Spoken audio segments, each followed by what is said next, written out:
This is Bad Movies We Love, part of the Shice Podcast Network. If you're listening to this, you are the resistance. Hello, Bad Movie Lovers, and welcome to a very special spotlight session here on Bad Movies We Love, where we don't just talk about the movies, we talk to the people who make them. I've really enjoyed doing this interview series, and I've been very fortunate to talk to a lot of interesting people. And in this Filmmaker in Focus episode, I was joined by Topher, the co-founder of Bad Cookie Pictures. He's a writer, director, producer, production designer, and a podcaster in his own right. He quickly became a regular face in the Vancouver horror scene for his highly collaborative, distinctive, and humorous style. And I was thrilled to have him on the show today to talk about his career experiences and his upcoming short film release for Halloween, Don't Tell Your Mom. So sit back, relax, and enjoy the interview. Topher, thank you so much for coming on the show and chatting with me. I'm glad we could make this work on short notice, kind of. Thank you so much for having me. I'm excited to be here. I'm excited to have you here because I spent pretty much all of last night and a lot of this morning watching your short films and watching other films, I guess, that are under the umbrella of your production company. And I was reading a little bit about Bad Cookie Pictures, and this is a company that you and Ariel started together, right? Yes. So we started together in 2015 about. So Ariel came to me with her first short script, which would go on to become Ready to Burst. And she came to me and she said, I'm looking for this script. I really need to, I was wondering if you would help me produce it, direct it. And I said, no, Ariel, you need to direct it. If you're going to come to me with the script, I will help you get it off the ground. I will get you a crew. I'll make sure we can get some equipment, but ultimately you'll have to direct it. It's your script. You need it. And so together we got together and we produced this short film. It's gone on to be pretty popular. It moved around the festivals quite quickly, and after that, it was pretty easy to see that we were really good at working together, and we just started making films from there.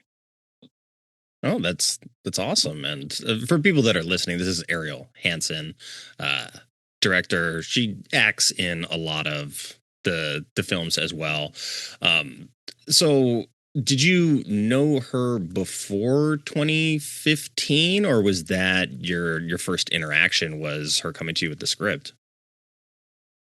So we had both been working with Luchagor Productions. I was a set decorator, and she had acted in their Evil Dead in 60 Seconds. It's a short trailer, a fake trailer. It was for a competition that we had here in Vancouver. So Gigi actually introduced us, and we became quite good friends. After that, we started writing a feature script together that was going to be a 420 inspired slasher film. Mm-hmm. And that one didn't get off the ground, but it was funny because we one night we took a pot cookie and just to get just to get into the writing space, and it turned out to be a little much, and that's where the term Bad Cookie comes from. And I mean, like, coincidentally, also Bad Cookie BC, the initials for British Columbia, where your production studio is based out of. So I think Kismet in that way. And you mentioned Luchagor, so I'll just jump into this question now. You said you had sort of begun doing set design and production design, working with Gigi Saul Guerrero and Lucha Gore, and you've done production design on some of these short films as well. You've won some awards for that kind of stuff. So I want to know first, like, what did you learn working with Lucha Gore and working with Gigi? Gigi and Lucha Gore were my first cruise uh, once I got out of film school. And so really what I learned was a good format to build a crew in, uh, basically a good model to work on films, work on promotions. They were really inspirational to me in how we promote Bad Cookie Pictures and how we branded and essentially kept our crews tight, well fed. Uh, I had an amazing experience with Luchador. I'll still uh, go help them out if they're shooting in town. Uh, they don't do that as much anymore, but they're they're just incredible people to work with, and I always wanted to bring that to my sets. So we use a lot of the same people, so we're still pretty tightly integrated. Don't Tell Your Mom, the film we'll be talking about in a little bit, was actually shot by Luke Bramley and Rainer Shima, who are from Luchagore Productions. So we're quite tightly integrated. But I would say I learned everything from this, just in terms of working on set. Oh, that's awesome.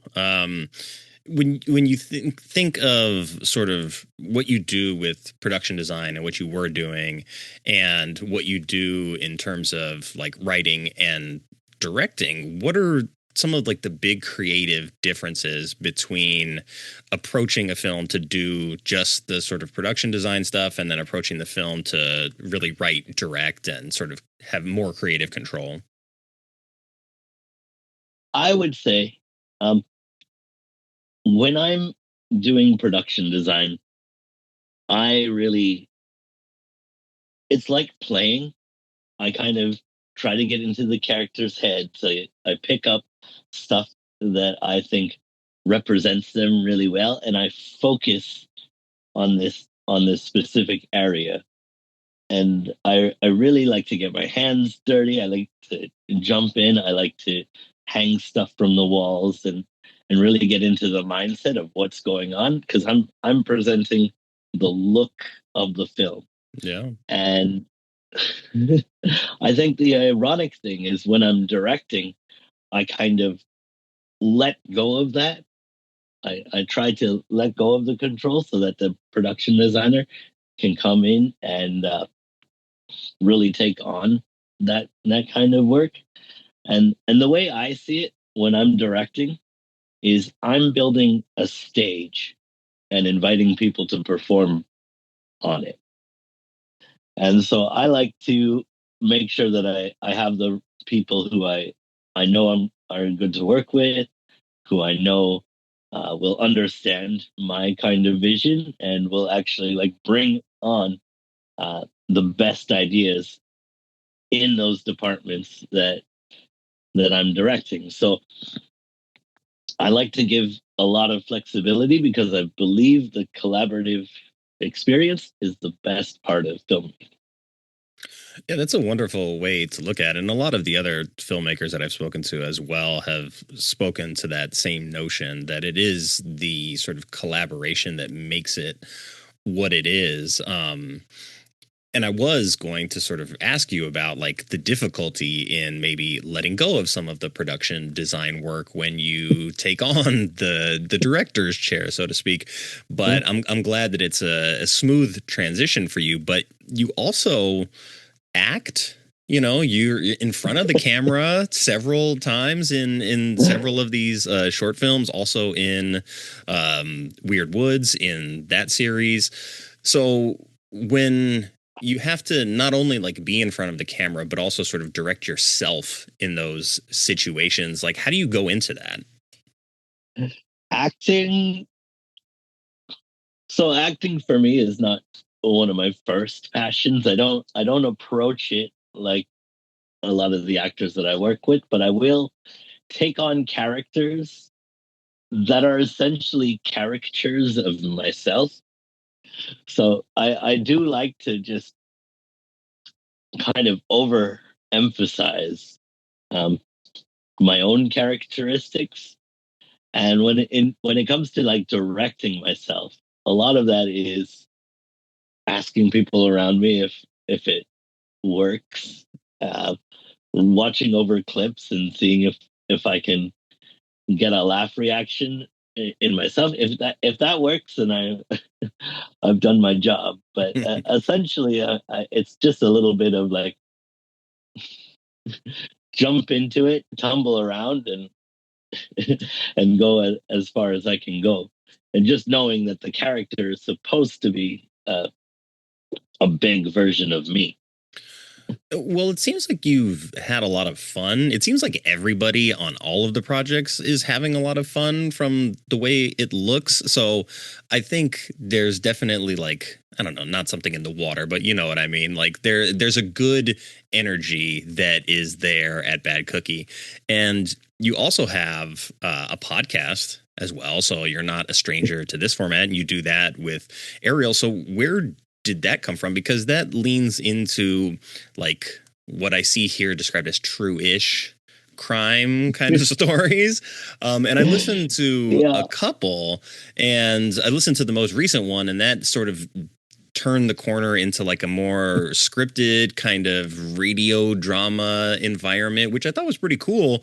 But I'm curious, like, where did that start? Like, how do you use the podcast in the hierarchy of sort of feeding your creative needs? BC is Creepy was a really interesting project. We essentially what we wanted to do was start a basically like true crime, a pretty authentic true crime podcast, and we were quite new to the format at the time. We were listening to a lot of Last Podcast on the Left and Dark Poutine and stuff that you know it was really exciting, and we always kind of jumped in with the idea that we're going to bring in characters and the format was going to kind of tumble apart, and we're going to add in some like really fun things so that if somebody is watching or listening to the podcast all the way to the end, um, they're going to get something out of it, because essentially what was happening was Ariel was getting possessed and started to do weird things, including like, I think at one point she fed a cat to the guest, uh, and then the guest went missing, and we just kind of wanted to play with the format in a way that engaged people, and because it while it was fun to research all these stories that were happening in our town, and I'll I'll be upfront, we've ended the podcast just because we've run out of good stories that weren't murders. So we didn't have a lot more of like, because some of the fun ones were supernatural, like we had a haunted ghost, a haunted doll in Canal, BC, or we have an island out in Stanley Park that is uh, the site of an ancient like uh, indigenous war, and like those were fun. But we wanted to just bring something new to the format, and we knew kind of deconstructing it into a narrative as we went along would be really interesting.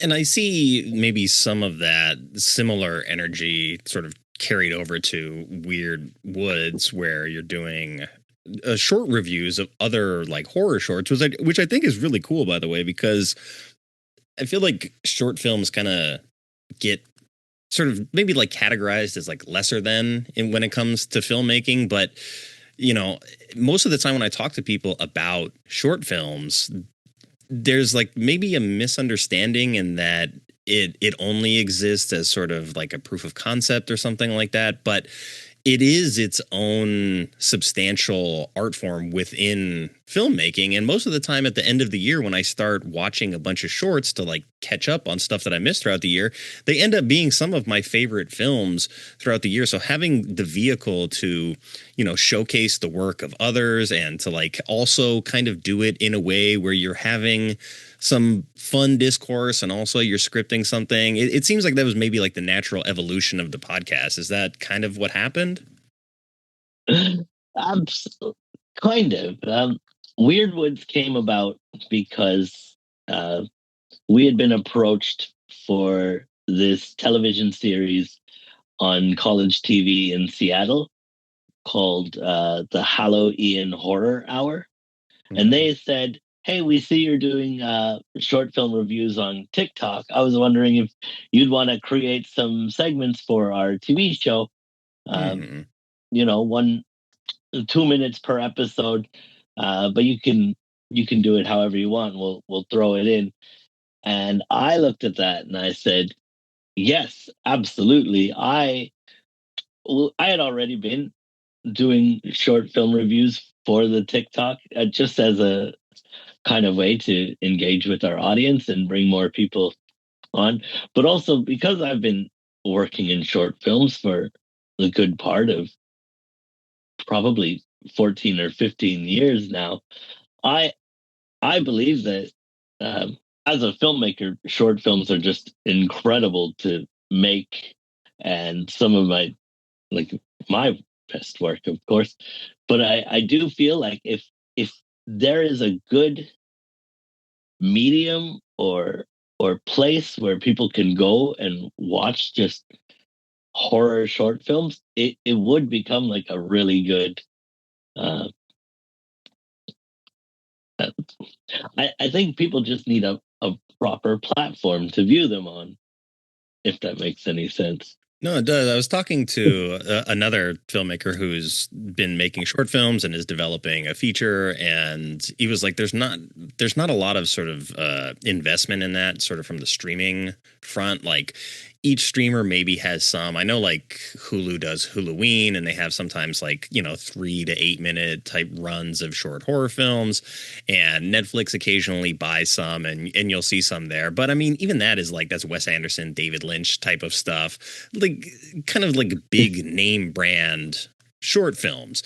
And so it would be nice to have a streaming service that it focuses exclusively on shorts that is this kind of stuff.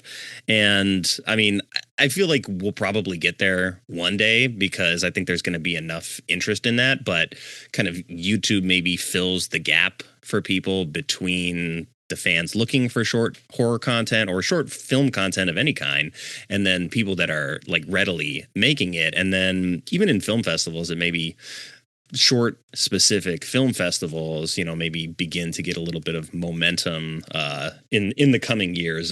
I'm hopeful still. I go to every film festival that I can. So I I really do believe in shorts just as a medium. I would say even my shorts that are kind of connected, I prefer them in this format than to bring them into a feature length, just because I like the digestibility of it. I like how the story comes and goes essentially in a locked, quick format, so you can really digest it, or you leave it if you didn't like it. Yeah. So Well, I think there's a certain level of economy when it comes to short horror filmmaking. Like you have to be on top of your choices in a way that if the runtime is sort of like, fluctuating between an hour and a half and an hour and 50 minutes, something like that. Like there's sometimes a lot of bloat in movies where when you're making a short film, like you don't have the luxury of allowing yourself those indulgences. Like you have to make hard choices, and you have to sort of make the story and the shoot focused on the idea that this is going to be only a few minutes. And so I'm curious for yourself, like how do you approach like shooting day and setup and rehearsal and all that stuff, knowing that, hey, we're coming in, this is going to be 5 minutes in total. Like where do you spend the majority of like your time as the filmmaker? The majority of the time would be set in prepping, making sure that everybody's on board, uh, just organizing, making sure that everybody knows what we're looking into so that the actual shoot day can move really fast. Um, a lot of my shorts I like to shoot in one day just because I feel like that's how you can get the rhythm, that's how you can get the timing, that's how you can keep it contained. I have done over multiple days, but I do like the quick get really intimate with these characters, see what the journey takes them on, and like get out. And also, it makes it really easy to keep people happy. If they're coming out for one day, it's going to be really fun. We're going to feed you. We're gonna promote you um, afterwards, and we're going to all be able to celebrate and watch it in a screening or watch it in the festivals and hang out. Like it's a good experience if it is contained. And just for me, I like that kind of energy. So I spend the majority of my time either getting people ready or being in post and making sure I'm getting the most out of Well, like I said, it looks like everybody is having fun. You know, like in all the shorts I watched, it looked like it's a good time on set. Um, but I'm curious too, where did you get like your beginnings in sort of genre filmmaking? I mean, there's a very clear horror through line, even in the stuff that is maybe like doesn't involve a vampire. I could say this is probably still horror. So obviously you're a big genre fan. Like, where did that start? I so when I came into this is going to be a funny story, but when I came into film school, I really wanted to do really unique pieces, like Eternal Sunshine of the Spotless Mind, or just really like out there films. I think everybody who comes into film school comes with a bit of gravitas. Uh, but one day we had uh, one of the producers from Father's Day come and talk to us. And he was talking to us about his experience with Trauma, who Mm. basically put them into a contract to produce a feature length film for $10,000.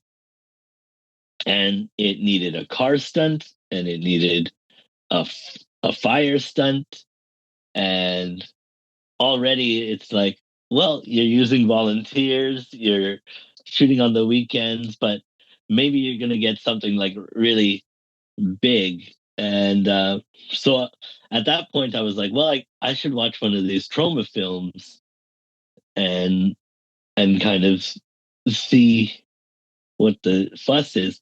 And the one that really like opened my mind, and I I want to put a warning out that I don't necessarily think this is a great example for anybody, but it was Poultrygeist, Night of the Chicken Dead.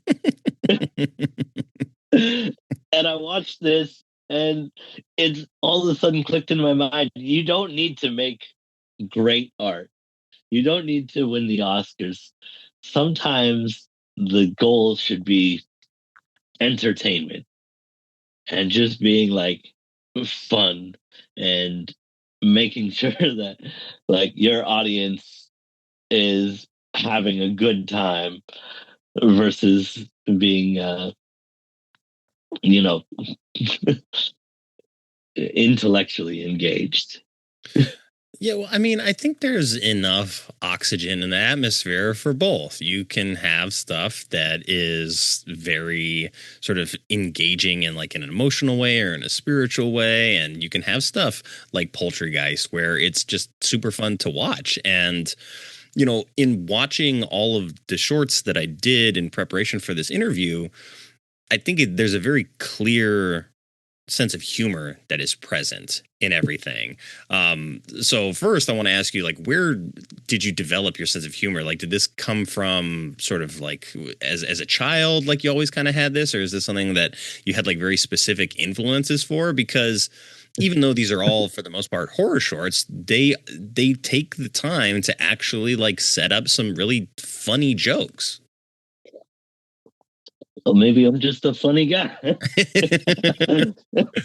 um, I growing up, a lot of my favorite stuff was like comedies and horror comedies.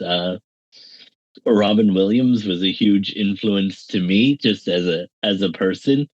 Um, but some of the like best films, I just in terms of like creating the experience, are the ones that first engage with you on a humorous level, engage with you on an emotional level.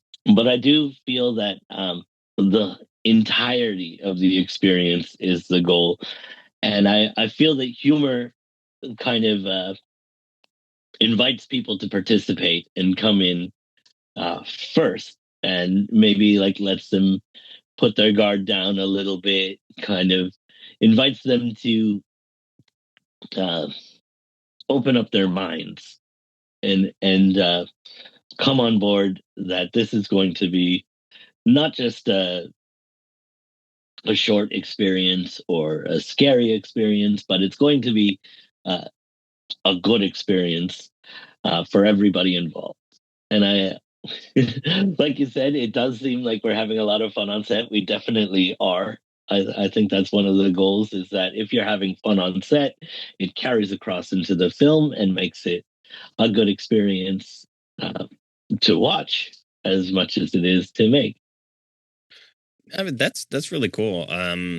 Do you do you have like a sort of, I guess, mental balance sheet when writing the horror comedy? Like you want it to sort of have equal amounts of both, or how do you navigate that balance? No, I would say this is all instinct and ADHD.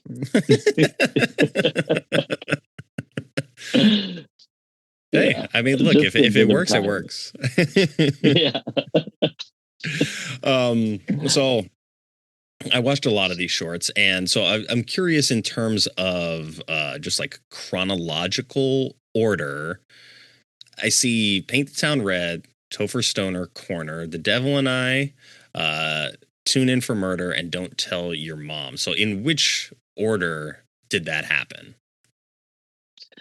Paint the Town Red was when I was starting to get my feet. So I would say this is my first Bad Cookie film, and I did this Gotcha. collaborating with Ariel. So we both took on director responsibilities, and we both came at the script together. And this was just so that I could kind of find my legs and get a feel for it as a first time director out of school. Like I'd done smaller projects, but this was the first time that I was approaching like a set that we were producing.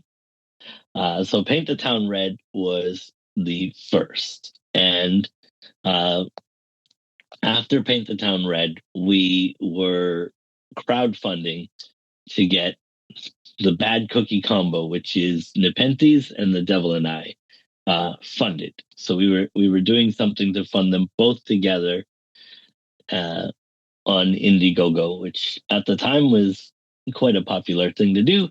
It got us about $5,300, which was enough to do both of these shorts in a really good way. Um, However, that the filming of that even though I had the script, took place after Tune In for Murder.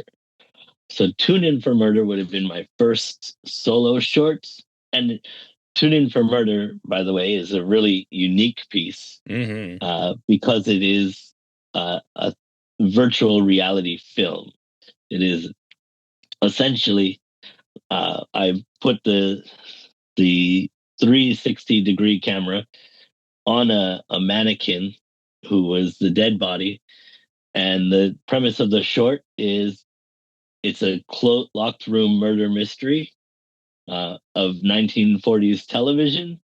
And so everybody surrounding this body is discussing and trying to solve this murder, kind of Agatha Christie style.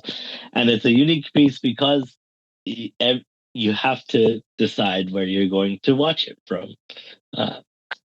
So to watch it, you need a virtual reality, either your phone or a headset, and you're placed within a black and white television environment. So Tune In for Murder would have been my first short, but Devil and I would have been my first narrative solo short. And so I brought in Luke Bramley from Luchagore. I brought all my friends.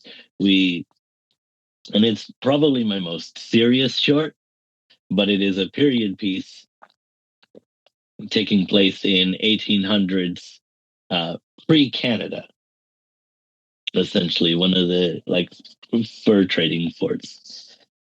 And then Topher Stoner Corner was Topher Stoner Corner was a really fun project to take on. And it's really unique how that one came about because one of my friends, who is a director in Las Vegas, the director of Pool Party Massacre, had just gotten some lighters. And he was asking on Facebook, does anybody smoke weed out of a Mountain Dew can behind the 7-Eleven anymore? I just got these lighters. And I reached out to him. I said, if I create for you a step-by-step instruction video on how to smoke weed out of a Mountain Dew can behind a 7-Eleven, will you send me one of these lighters? And he said, I absolutely. And as I was writing the script, at the time it was COVID, I was excited to have a project, and I just kind of threw myself into it, literally. Yeah. I star in that one, and I think it's one of the funniest things that I've ever made. Until Don't Tell Your Mom, which was another just unique opportunity. My friend's parents had a factory that they were shutting down and had access to, and they invited me to shoot there over a weekend, and I had to. Yeah. Wise choice. Yeah, so Don't Tell Your Mom is going to be released on Halloween, right? Halloween, Okay. 10 a.m. our time, which puts it a bit later for everybody else, but yes, Halloween. And okay, so as I was watching a lot of the shorts, I noticed that there is on YouTube the live chat replay. So is this stuff where you're doing like communal screenings for the films when you're releasing them? Is that the plan for Don't Tell Your Mom? Yes. So we do the YouTube premieres, and it's just a kind of fun way to engage with the audience and be a part of that premiere. It live chat.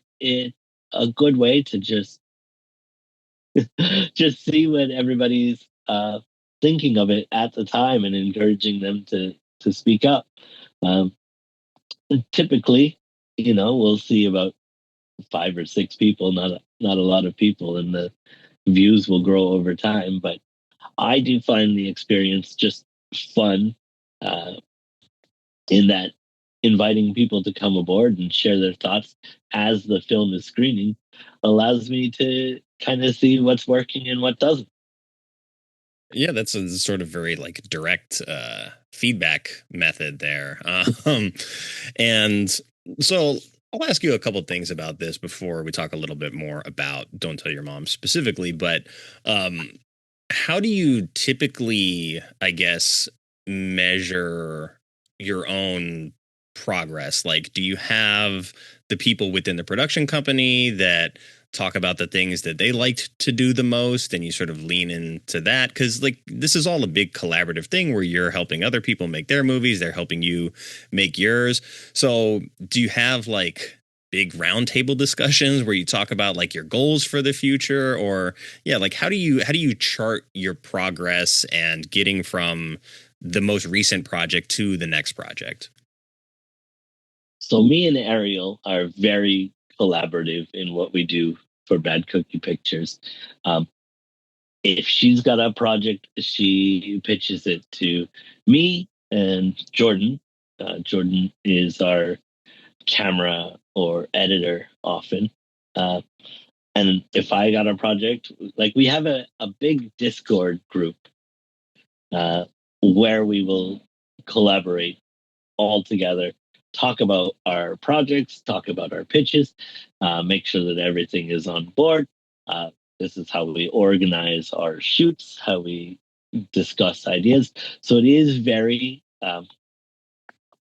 direct in that we're discussing things near daily, near daily on this Discord uh, about our projects. And I would say the big measure, uh, just in terms of making sure that our quality is improving, making sure that we're gaining momentum, getting more people. I think the film festivals are a really good measure of how we're doing. We can see how the bigger festivals are starting to engage with us and take on more of our shorts. We can see uh, how we're getting awarded, how many festivals we're getting accepted into versus how many just aren't taking it on. Um, what I think one of the big improvements is we did start aiming for an under 10-minute uh, time frame for each of our shorts, which has made it more programmable, but has also made it a lot more focused. Made us, uh, a bit more uh, tight as filmmakers, just on a practical sense. We're filming a lot more effectively, and uh, we're just seeing more engagement as we grow and build, and not just our audience, but our networks and our collaborators and our opportunities. Yeah, I mean that's a very like holistic way to look at it, and I think a very like healthy way to approach it. And you said like obviously, you and Ariel collaborate very closely, and you have a large, well, I don't know if it's large, but you have a Discord chat where you sort of discuss these things on a regular basis. So when it comes to, I want to say, investment of time for things like festivals, I imagine at some point there are rejections that happen from festivals. And so, how do you deal with getting rejected in those situations and then continuing momentum and continuing to like chart your progress for the rest of it? Rejections are a part of any collaborative or artistic experience. Ariel's quite good at it because as an actress, Mm. she's got to take on a lot more of those. Uh, what I would say is it is not a rejection of the film. It does not mean that your film is bad or you're a bad filmmaker if it doesn't get into a festival. These festivals are, getting hundreds, if not thousands, of films submitted to them. And often they have one night, that they're trying to program. So being rejected from a film festival does not mean that your film doesn't live up to their standards. It just means that it was not able to fit in this specific night, this specific place. And I think you should take that for everything that you're doing. It does not mean that you're a bad filmmaker if you're not getting into festivals. It just means that they're not appropriate for those festivals. Yeah, that's a good way to look at it. And I think for people maybe that are unfamiliar with sort of like the film festival kind of basics, we'll say, right? So when a movie that you submit does get taken on, what happens between the point where you submit it and the point where you either are maybe awarded or not awarded? I'm curious personally, say you put a movie into a festival, you don't actually win any awards on it. Is there any kind of feedback that happens along the way from people in the festival that you can like actively use, or is the end game getting into like the nominations and considerations portion? Well, for me personally, the point of getting into a festival is so that you can uh, go promote at the festival. So we do a lot of festivals outside of town, stuff that we normally wouldn't be able to attend or get to. And no, we don't get a lot of feedback unless Hmm. some of the bigger festivals will invite press or reviewers to come and engage with the filmmakers. And it's in which case you might see reviews, you might see people reaching out for interviews, you might see just a little bit of attention before the festival. But I would say the goal ultimately is to attend the festival, to meet the people who, not just your audience, but your peers, other people Hmm. who are attending the festival as filmmakers, inviting them to watch your film and making sure you talk about it with them afterwards. And just having that experience and dialogue where everybody gets together and discusses the films and meets each other and talks about what they're working on and going to do next. Uh, the the actual networking and social side of the festival is one of my favorite things. So everyone that we play in Vancouver, we try to get to, and it's a good idea to network with the organizers of the festivals because a lot of times they're friendly. They love genre films, and Mm. they're often involved in other projects that will benefit your films as well. So, uh, for example, I was in a festival last year with Don't Tell Your Mom, the Vancouver Horror Show. This year, they brought me along on their roadshow, so they played in front of a wrestling match Okay. here in Vancouver. And this weekend, I'm going to Cowichan Valley on Vancouver Island to go see a screening. And at the same time, we're screening at Terrence, BC. So the real value of a festival is the people involved and who you're going to meet. That's awesome, man. Congrats. I gotta see video of the wrestling match as the background for the festival discussion. That's got to be very interesting. Was there a match going on during it? So there was about 6 shorts, and they played on 3 different screens behind the ring. Oh, And this was before the different the wrestling show. And then as soon as they finished, the wrestling show started, and it was brutal and awesome and hilarious. And a guy got thrown into a TV. So oh, I was okay. I was just stoked to be. Uh, I was very excited to see these just having such a unique experience for my film. I think that was one of the most incredible moments. Yeah, that's kind of wild, but it sounds like a lot of fun. Um, so you had mentioned already as well with Don't Tell Your Mom that you had taken it to a festival last year. And have you taken it to multiple festivals? Was that what was screened at the wrestling event?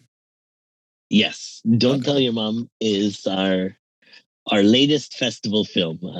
So it has been screening at, I think, about 27 festivals over the last year. It's taken home 3 awards, uh, including 2 of those were audience choice, and it took home best international film at Terror on the Plains Festival, which is actually at a drive-in movie theater in Kansas City. Cool. And I didn't get to go to that one, but I was really excited to know that this short film, which is kind of an 80s throwback, played on a drive-in movie theater for people to enjoy in that format. And it kind of inspired me uh, last summer. Uh, Basically, when I was in Edmonton, I reached out to this fella who does bootleg VHSs, and I got Mhm. all of our short films, our like 10 main ones, onto a videotape Awesome. that I got to keep as a kind of souvenir. That's very cool. And is that something that you're going to like mass produce for Bad Cookie as an item, or is that something just that you keep for your collection? Well, I've got 3 extra right now that I was Mm. considering some sort of contest or some sort of Okay. way to engage. Um, I would love to do a mass production of the VHS tapes. Uh, if there's interest out there. But There might be. VHS is making a comeback. I don't know. All of a sudden, I see all my like film friends online are buying VHS tapes from thrift stores. I'm like, I don't even think I have a VCR anymore. It's maybe in storage, but I don't know. it is a great nostalgic experience because those were the films that I watched growing up, was on VHS videotape. I can still feel the tricolor lights and the kind of fuzz of the TV when you're touching it. Like it's a very nostalgic experience, and I always knew growing up that I'd want to see my films on a videotape, um, because that's how I enjoyed the format. And so getting onto physical media, very important, just to get the experience out of what you're doing. As an artist, personally, I don't know if it's important for gaining audience or things like that, but as an artist, it feels good to have that physical touch element to your craft. Yeah, I mean, I think at least just observationally, like physical media is important to a lot of people. Maybe now more than it has been since the invention of streaming because of some of the decisions made by streamers to remove things. I personally like proactively went and found a like physical media store that sells and rents nearby because I was looking for a movie that I had to watch for the show. And I'm like, this came out last year. It was on HBO Max 6 months ago. Like, where did it go? And it's just gone because it's in distribution hell. So I'm like, all right, I need to have access to be able to rent something that I want to rent that has like a physical copy of it. And so I still have a big collection that's mostly in storage because I moved recently, but I see a lot of friends that are like huge physical media collectors. And also personally on this show on Halloween, I'm going to spin the wheel and we're going to see who wins the gift card because I decided to do a Halloween giveaway for $50 to any label of your choice. So I'm going to give away $50 just to incentivize somebody to go buy physical media because I think the value of it is probably going to be more important over the next maybe 10 years, whether that's like holding a physical copy in your hand or having like a private server, which also became really popular with stuff like Plex in terms of film preservation. So like getting the VHS for you, obviously huge win. And it's going to be awesome to like have that just forever now. Congratulations. I can speak to this personally, this problem actually.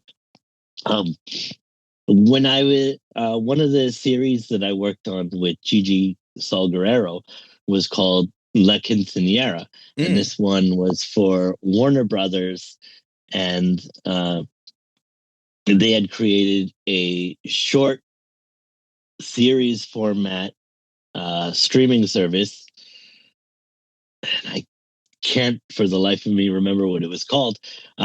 And essentially, they produced this web series for that streaming service.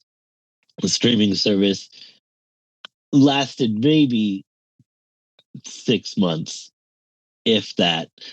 And now that series is completely unavailable because Warner Brothers holds the rights. They shelved the series. They got rid of the format for the series to go on. And so now it's completely inaccessible to the world. And it's great. It's a great piece of art. And because it never had the chance to be published on physical media, it cannot see the light of day. And this is all because of creative projects in the hands of business people, right? And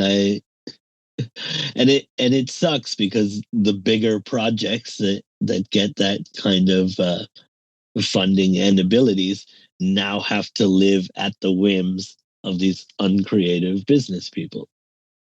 Yeah, it's a very sort of slippery slope, and especially when there's a lot of change at like the top of the pyramid in terms of leadership and then their decisions. I mean, the whole thing with like Warner was about to just axe Turner Classic Movies altogether, and you had to have like Steven Spielberg and Martin Scorsese and all these like famous filmmakers be like, no, we want to preserve this for the reason of preservation. Like, as a simple business decision, it would have been gone, but it drummed up so much interest from people in the film community that like they ended up stepping up and saving it. But like realistically, I don't think Zaslav cares about it at all and would have happily axed it from their roster. But it's such a wild time for filmmaking.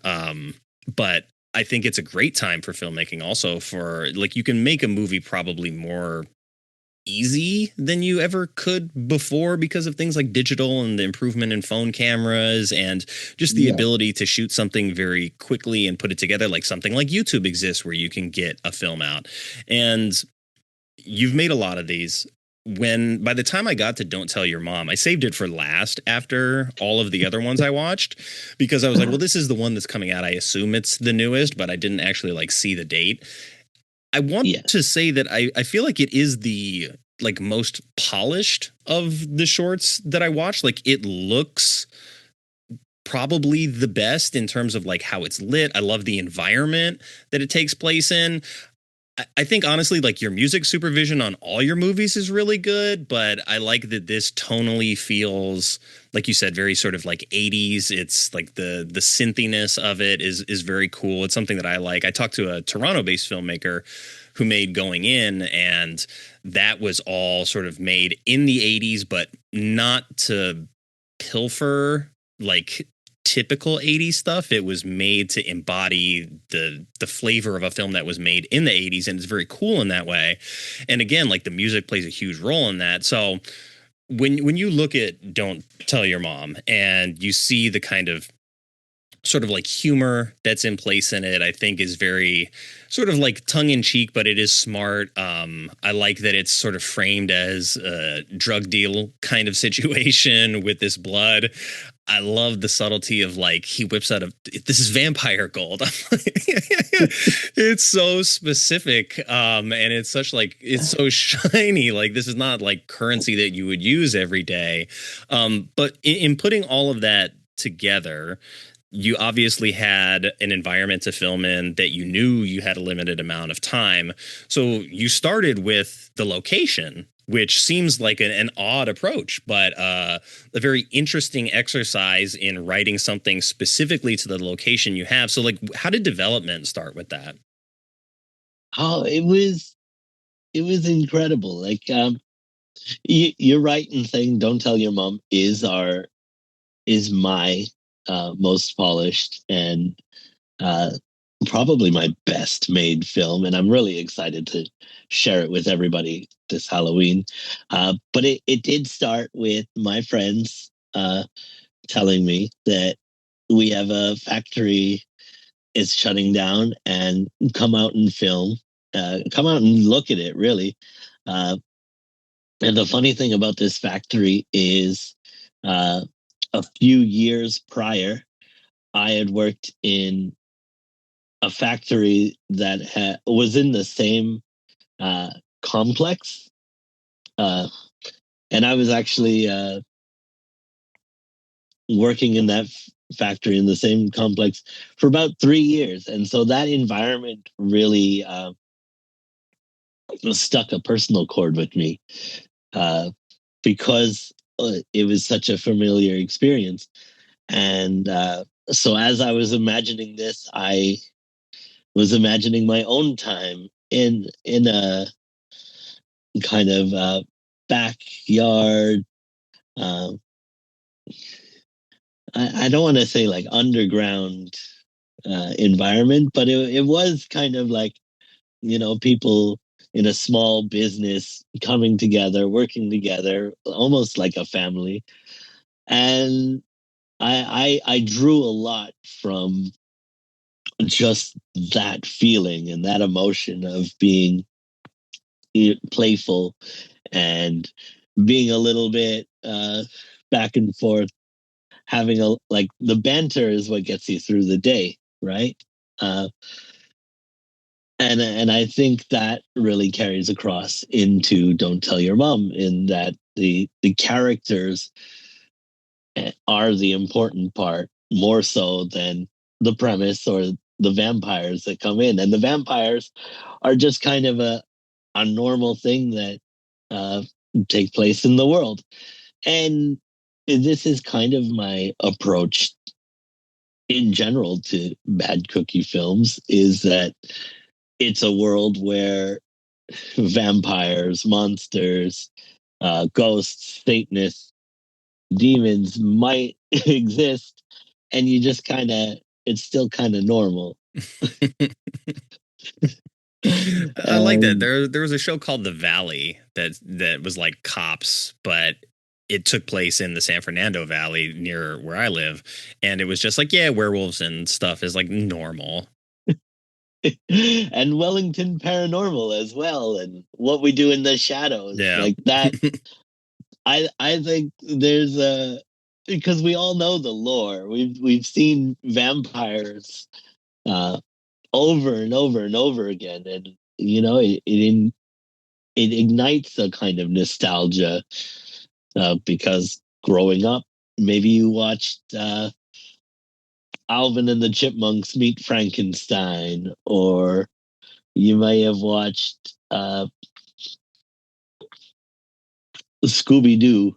Yeah. You know you know the rules already. You know what you would come to terms with, and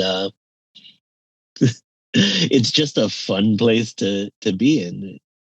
Yeah, I mean, it seems like a fun place to get to write in, I want to say.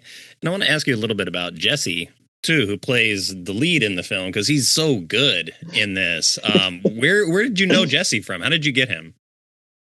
Jesse, I met on the Luchagor sets, in fact. So I've known Jesse a very long time. We're very familiar. We're very good friends. Hey, you've probably noticed he's worked on every film that I've I've created, and that's just because I know how he works. I know he's a professional who comes to set completely in character and completely like aware of what needs to come. And he's got incredible comedic timing. He's a familiar face. He he's an incredible talent, and I'm always happy to bring him aboard. Yeah, he was so much fun in this because I think for me, watching how his performance sort of unfolds is that he understands the humor. So, like you said, like the timing makes sense, but also like in the moments in a movie that I think we can all acknowledge is having fun, like when he sort of turns on the seriousness. It really works, and it makes sense in the world, and like he's intense but then also can dial it back and enjoy like just playing in the humor space. And so I think it really makes this movie pop in a very special kind of way. He's he took the script on an incredible journey, just in the way he was able to be in the timing. And I thoroughly enjoy working with Jesse. Yeah, I mean, it seems like you guys had a lot of fun. The movie itself, I really enjoyed personally. I liked all of the shorts that I watched. There wasn't one where I'm just like, oh, I didn't like this. It was really fun for me to sit there and sort of like visualize the environment that you guys must have been working in on set, and to see the jokes land, and to see like honestly, there's some really good practical makeup effects throughout a lot of these films as well. And when you're making horror content, I've always been a huge proponent of practical effects, and there's like some visual effects shots mixed in as well, but stuff with like ripping flesh, or I think it was I'm gonna butcher the name. Was it Nephethales or Nepenthes. Nepenthes?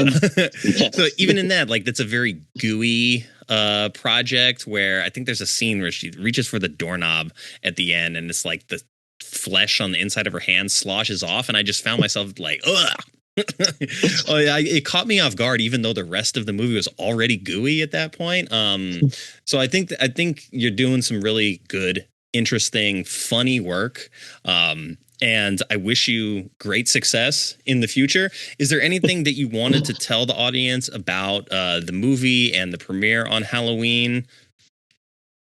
The premiere is happening on our YouTube channel. You can go check out the trailer now. I guess the trailer is accessible on YouTube if you just want to get a sense of. Also, all of our previous projects are on YouTube, so it's a great way to get to know us. Um, I'm gonna be watching the premiere and live chatting 10 o'clock uh, LA and Vancouver time. That's Pacific time. Yes. And I'm so excited to have people watch along with us and enjoy. And if you like it, tell your friends. It's gonna be there forever.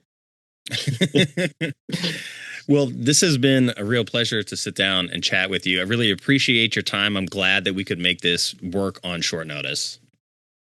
Oh, I'm always happy to come aboard, and I'm real excited about your Nick Cage series next month. So That's right. Nick Vember is finally here, and I'm very excited for it. Myself, I just want to say again, thank you. We'll coordinate the Nick Cage stuff a little bit later. But yes, thank you so much. Have a great rest of your day. thank you. Thanks for joining us for this spotlight session right here on Bad Movies We Love. If you enjoyed the conversation, be sure to follow the show, leave us a review, and share it with your fellow movie lovers. Thank you to Topher for coming on the show and sharing his insight and his experience with us. You can check out a large collection of the short films that he has made himself and a bunch of the others that he has worked on over at the Bad Cookie Pictures YouTube page. And speaking of YouTube, I'm going to be there live on Halloween morning when Topher releases his new short film, Don't Tell Your Mom. And you too can join in on the fun by heading over to the Bad Cookie Pictures YouTube page, and I'm going to put all that information in the show notes for you. And then in November, Topher and his partner, Ariel Hansen, are going to join the show for Mom and Dad to help me celebrate Nick Vember right here on Bad Movies We Love. And until next time, stay curious and take care.